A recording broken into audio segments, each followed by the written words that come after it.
అందరికీ నా ఉద్యమ జైభీములు. నిన్నటి దినాన నా పేరు మీద వచ్చినటువంటి కథనాన్ని ప్రచురించి ఇవాళ మీడియా ముందుకు రావడం జరిగింది. ప్రైవేట్ స్కూల్ పైన పడి చందునాయక్ అనే వ్యక్తి బ్లాక్మెయిల్ చేస్తున్నారని చెప్పేసి నిన్నటి దినాన ప్రైవేట్ అసోసియేషన్ వాళ్ళు కొంతమంది మీడియా ముఖంగా తెలియజేయడం జరిగింది. అలాగే వాళ్ళు కూడా నేను సూటిగా ఒకటే ప్రశ్నిస్తున్నా, మీకు చందునాయక్ అనే వ్యక్తి ఎప్పుడు బ్లాక్మెయిల్ చేశాడు, ఏ రూపంలో వచ్చి బ్లాక్మెయిల్ చేశాడు అనేది కూడా ఎవిడెన్స్తో సహా నిరూపించాలని చెప్పేసి కూడా మీడియా డిమాండ్ చేస్తున్నా. అలాగే మీకు ఎప్పుడు చందునాయక్ అనే వ్యక్తి ఎప్పుడు వచ్చినాడు, నిన్న వచ్చినాడా, మొన్న వచ్చినాడా, 3 రోజుల కింద వచ్చినాడా, ఎప్పుడు వచ్చింది ఒక డేట్ ఉంటుంది, అక్కడ ఉన్నటువంటి సీసీ ఫుటేజ్ ఉంటాయి. ఆ సీసీ ఫుటేజ్తో సహా సాక్ష్యాన్ని నిరూపించగలిగితే మీరు చెప్పినట్టు నేను అవినీతికి పాల్పడినానని చెప్తే నేను దానికి సిద్ధంగా ఉంటానని చెప్పేసి కూడా ఈ మీడియా మిత్రుల ద్వారా తెలియజేస్తున్నాను. అలాగే ఏదైతే చందునాయక్ అనే వ్యక్తి బ్లాక్మెయిల్ చేశారని చెప్తున్నారో అవన్నీ కూడా అబద్ధపు ప్రచారం అని చెప్పేసి కూడా మీడియా మిత్రుల తెలియజేస్తున్నాను. అలాగే నిన్నటి దినాన ఒక మేడం గారు చెప్పడం జరిగింది మీడియాలో, చందునాయక్ అనే వ్యక్తి తాగి మా క్యాంపస్లో వస్తున్నాడు, టీచర్ల పట్ల అసలు మర్యాద లేకోకుండా, గౌరవం లేకోకుండా, మేడం అనే మాట కూడా పిలువకుండా ఆయనకు నోటికి ఏం వస్తే అది మాట్లాడడం జరుగుతుందని చెప్పేసి కూడా నిన్నటి దినాన మేడం మాట్లాడడం జరిగింది. మేడం గారు నేను ఒకటి అడుగుతున్నా, మేడం గారు మీ క్యాంపస్లో చందునాయక్ అనే వ్యక్తి ఎప్పుడు తాగి వచ్చాడు, ఏ దినాన ఏ డేట్ అనేది కూడా మీరు క్లారిటీగా మీడియా ముఖంగా మీరు తెలియజేయాలని చెప్పేసి కూడా ఇవాళ మీడియా మిత్రుల ద్వారా మిమ్మల్ని తెలియజేస్తున్నాము. అలాగే 2022 సంవత్సరం నుంచి గత 4 సంవత్సరాలుగా నిస్వార్థ సేవలో పనిచేస్తున్నటువంటి చందునాయక్ మీద ఇవాళ అత్యాచార ఆరోపణలు రావడం అనేది ఇది చాలా బాధాకరం అని చెప్పేసి కూడా మరొకసారి తెలియజేస్తూ, మీరు ఏదైతే వాక్యాలు నిన్నటి దినాన మీడియాకి ఇచ్చారో అవన్నిటిని కూడా సాక్ష్యాలతో నిరూపించగలని చెప్పేసి కూడా ఈ మీడియా మిత్రులు తెలియజేస్తున్నాను. మీకు అందరూ కూడా ఒకటే తెలియజేస్తున్నాం, వారం రోజులు టైం ఇస్తున్నా చందునాయక్ అనే వ్యక్తి ఏ ప్రైవేట్ స్కూల్లో వెళ్ళి డిమాండ్ చేశాడు, డబ్బు ఎన్ని లక్షలు డిమాండ్ చేశాడు, ఏ టయానికి ఫోన్ చేశాడు, తాగి ఫోన్ చేస్తాడు అతని చెప్పారు మీరు మీడియాతో. నేను ఏ టయానికి తాగి ఫోన్ చేశాను, ఏ నెంబర్ నుంచి కాల్ వచ్చింది, ఆ కేల్ డేటాతో సహా మీరు నాకు మీడియా ముఖంగా తెలియాలని చెప్పేసి కూడా తెలియజేస్తున్నాను. వారం రోజుల్లోగా చందునాయక్ ఏదైనా అవినీతి చేసింటే అవన్నిటిని కూడా వీడియోలతో సహా తీసుకొచ్చి మీడియా ముందు పెట్టాలి. పెట్టలేని మరుక్షణం వారం తర్వాత ఎవరైతే నా మీద నాకు సమాజంలో ఉన్నటువంటి గౌరవాన్ని భంగం కలిగించాలన్నటువంటి ఆలోచనతో మాట్లాడినటువంటి వ్యక్తుల్ని వాళ్ళ మీద కూడా నేను పరునష్టం దావా కేసు వేయడానికి కూడా సిద్ధంగా ఉన్నానని చెప్పేసి కూడా మీడియా మిత్రులతో తెలియజేస్తున్నాను. మీకు వారం రోజులు టైం ఇస్తున్నాను. మీరు ఎవరైతే చెప్పారో, ఎవరైతే అవినీతి చేశారని చెప్పారో వాళ్ళందరూ కూడా నేను ఒకటే విజ్ఞప్తి చేస్తున్నా, మరి కూడా ఒకరి మాటలు నమ్మి మోసపోకండి.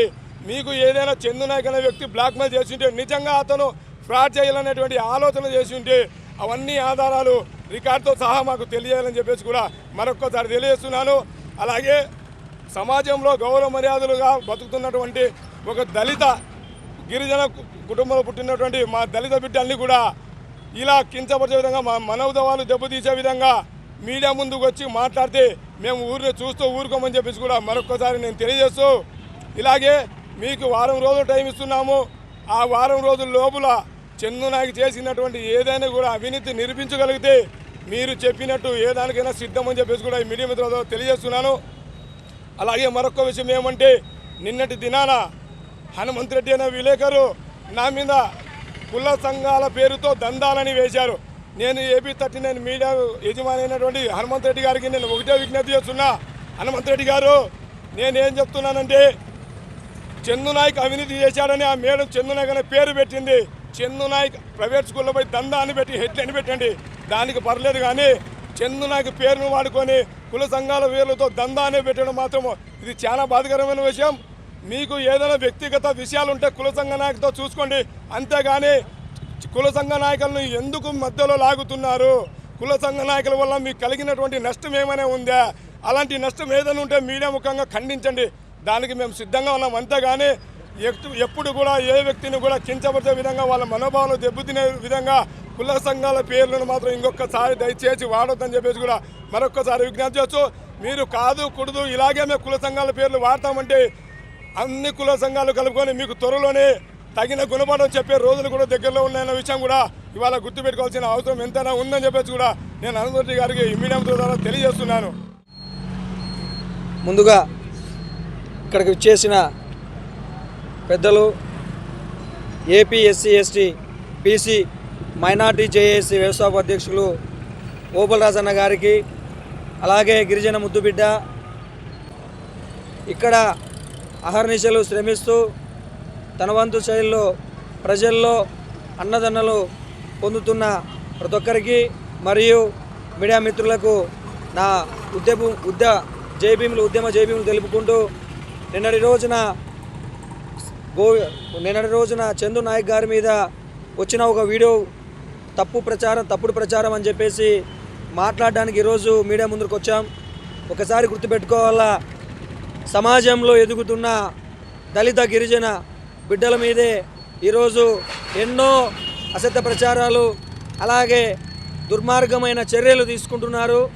ఒకసారి ఆలోచించుకోవాలా, సమాజంలో 4వ పిల్లర్గా ఉన్న మీడియా పెట్టుకొని ఈరోజు ప్రైవేట్ హాస్పిటల్లో అలాగే ప్రైవేట్ స్కూల్లో దందా నడుపుతున్నారు. ఒకసారి మీరు గుర్తుపెట్టుకోవాలా. ఇందాక బ్రదర్ పేరుతో చెప్పారు, మీ పేరుతో చెప్తే మాకు సిగ్గుసేయడం అని చెప్పి చెప్పుకోకుండా ఒకసారి మీరు కూడా గుర్తుపెట్టుకోవాలా.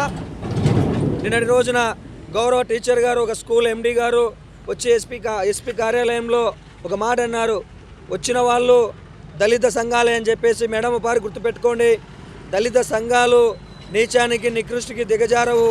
ఒకసారి ఈరోజు అక్కడికి వెళ్ళిన ప్రైవేట్ స్కూల్ అసోసియేషన్స్ కూడా ఈరోజు ఒక ఉన్నత అగ్ర కులానికి చెందిన వాళ్ళే. ఒకసారి మీరు గుర్తుపెట్టుకోండి. ఇంకొకటి సూటిగా ప్రశ్నిస్తున్నా మిమ్మల్ని అందరినీ, మీరు ఈరోజు నీతిగా నిజాయితీగా స్కూల్ నడుపుకున్న వాళ్ళైతే ఆంధ్రప్రదేశ్ ప్రభుత్వం 2024-2025కి సంబంధించి విద్యా సంవత్సరానికి సంబంధించి ఫీజ్ చార్ట్స్ కూడా వేయలేదు. మీరు ఈరోజు 2024-2025 ఫీజ్ గవర్నమెంట్ పంపించిందని చెప్పేసి ఈరోజు లక్షలు దన్నుకుంటూ పేద ప్రజల పిల్లల మీద కడుపు మీద కొడుతున్నారు. దీని సంగతి ఏందమ్మా ఒకసారి గుర్తుపెట్టుకోండి.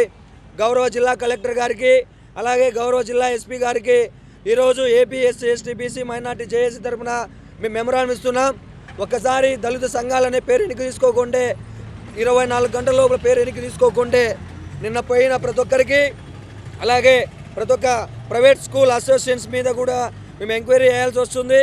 ఇంకొకసారి కులంతో దూషించిన ఒక్కసారి మీరు ఎన్నిక తిరిగి తీసుకుంటే రేపు పొద్దున మిమ్మల్ని కాపాడడానికి ఒక దళితుడు కావాలి, మీ స్కూల్ కాపాడడానికి ఒక దళితుడు కావాలి, మీ స్కూల్ రన్నింగ్ కావడానికి ఒక దళితుడు కావాలి.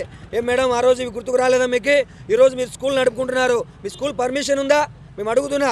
అలాగే ఇక్కడున్న పెద్ద వంకలో ఉన్న గ్లోబల్ ఇంటర్నేషనల్ స్కూల్ అయ్యా వంకలో కట్టారు, వంకలో మీకు కట్టడానికి పర్మిషన్ ఇచ్చారా? ప్రతి ఒక్కడి కూడా అపార్ట్మెంట్లో స్కూల్ నడుపుతున్నారు, ఈ స్కూల్ పర్మిషన్ ఇచ్చారా మీకు? ఒక్కసారి ఇవన్నీ కూడా మీ కలెక్టర్ గారి దృష్టి తీసుకెళ్తాం. అలాగే మీ అందరి మీద కూడా SC ST BC minority JAC తరఫున మేము ఎస్సీ ఎస్టీ అట్రాసిటీ కూడా నిన్న చెప్పారు కదా వేసినారని చెప్పేసి కేసు పెడతామని ఈరోజు పబ్లిక్గా చెప్తున్నాం. AP SC ST BC minority JAC తరఫున మేము కూడా ఎస్సీ ఎస్టీ అట్రాసిటీ అలాగే పరువు నష్ట దావా వేయడానికి ఈరోజు నైట్ మేము ఫైల్ చేస్తున్నాం. ఈరోజు నైట్కి విజయవాడ బయలుదేరుతున్నాం. ఒకసారి గుర్తుపెట్టుకోవాలా, తీగ లాగితే దొంగ గదులుద్ది మేడం. ఒకసారి ఆలోచించుకోండి. సార్ గారు మీరు కూడా ఈరోజు అసత్య ప్రచారాలు చందు నాయక్ మీద చేసిన అసత్య ప్రచారాలు మీరు వెనక్కి తీసుకోకుంటే ముఖ్యంగా 39 టీవీ సార్ మీరు ఒక్కసారి ఆలోచించుకోండి. మీ మీద మాకు గౌరవం ఉంది, ఆ గౌరవం పోగొట్టుకునే వరకు మీరు తెచ్చుకోవద్దని చెప్పేసి AP SC ST BC minority JAC తరఫున మీ అందరికీ హెచ్చరిస్తూ జై భీమ్ జై భారత్.